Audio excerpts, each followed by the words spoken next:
Hello everyone.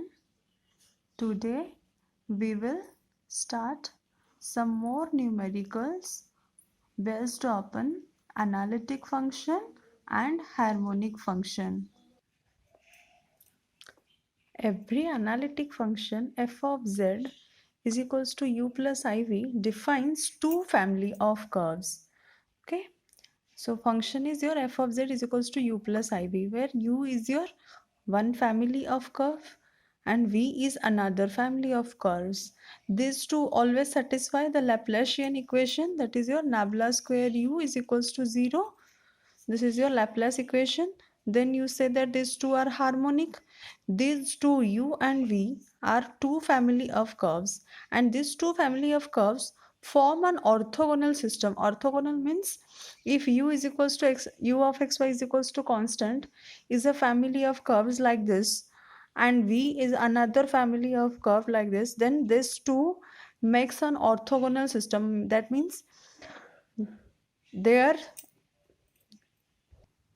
that means their derivatives the del u by del x, del v by del x, इन दोनों का product -1 आएगा. मतलब इन दोनों के स्लोप का product -1. That means perpendicular to this family of curves and perpendicular to this family of curves. The tangents to this family of curves and the tangents to this family of curves are perpendicular to each other. Then we say that these two family of curves form a orthogonal system. Okay.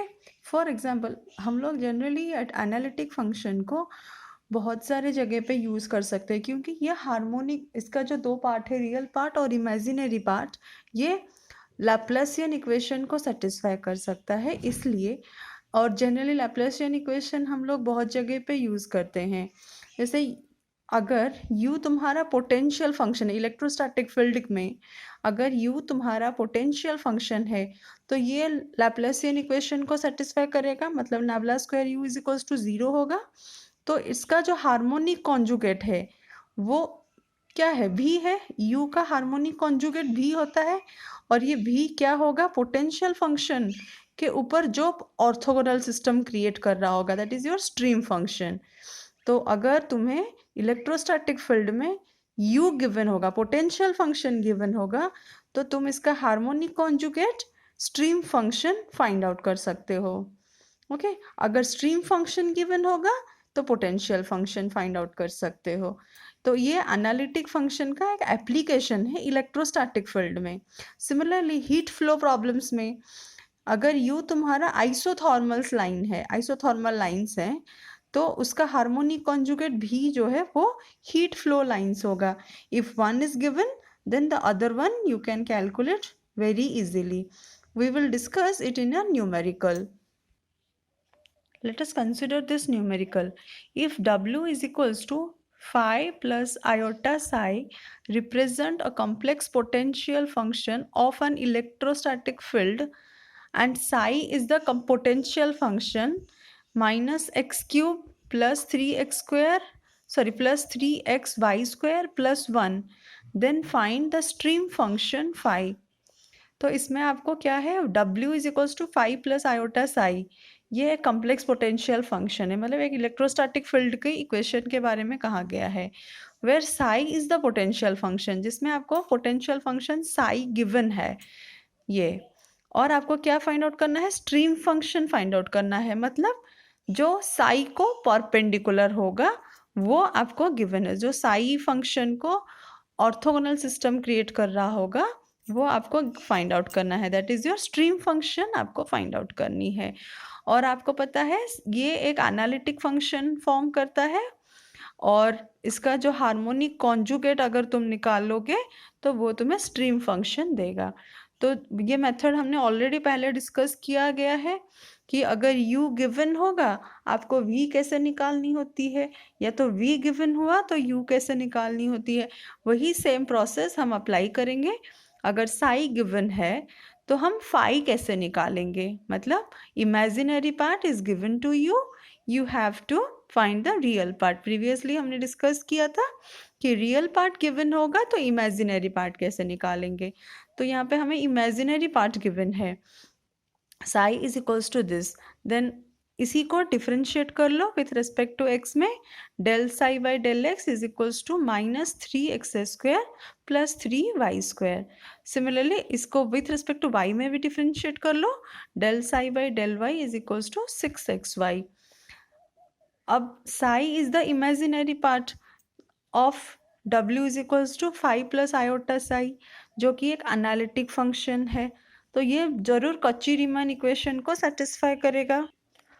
और Cauchy Riemann equation क्या कहता है आपको, that is del psi by del x is equals to minus of del phi by del y, and del psi by del y is equals to del phi by del x. ये आपका CR equation कहता है। तो हमें क्या मिला, हमें पहले del psi by del x हमने निकाला था, del psi by del x हमने निकाला था -3x² प्लस 3y², और ये है तुम्हारा minus of del phi by del y, so del phi by del y कितना आ जाएगा तुम्हारा 3x² माइनस 3y²। अब तुम्हें del phi by del y मिल गया। अगर इसी को, ये फाई का first order partial derivative with respect to y में है, अगर मैं इसी टर्म को विथ रिस्पेक्ट टू वाई में इंटीग्रेट करती हूँ एक्स को कांस्टेंट समझ के, तो मुझे क्या मिलेगा, फाई इज इक्वल्स टू, इसका इंटीग्रेशन कर लो विथ रिस्पेक्ट टू वाई, तो ये मुझे मिल जाएगा 3x² y minus y³ plus some constant c1x। c1x मैंने क्यों लिया है, कांस्टेंट, इंटीग्रेशन कांस्टेंट को मैंने फंक्शन ऑफ x लिया है, क्योंकि मैं y के रिस्पेक्ट में इंटीग्रेट कर रही हूँ। जब y के रिस्पेक्ट में इंटीग्रेट करते हैं तब x कांस्टेंट होता है। ओके, तो तुम्हें फाई ये मिल गया, लेकिन इसमें ये चीज़ हमारे पास अननोन है, c1 ऑफ x जो है ये हमारे पास अननोन है। इसको कैसे निकालेंगे, अब हम इसी फाई को फिर से डिफरेंशिएट करते हैं x में। अगर x में डिफरेंशिएट करोगे तो तुम्हें क्या मिलेगा, 3x² y का 6xy, ये तो 0 हो जाएगा, और c1x का डिफरेंशिएशन c1-x सपोज। लेकिन क्योंकि phi harmonic conjugate of psi है और फाई और साई मिलके एनालिटिक फंक्शन क्रिएट कर रहे हैं, तो फाई भी CR इक्वेशन सेटिस्फाई करता है, then del phi by del x is equals to del psi by del y, ये वाला कंडीशन होल्ड करना चाहिए।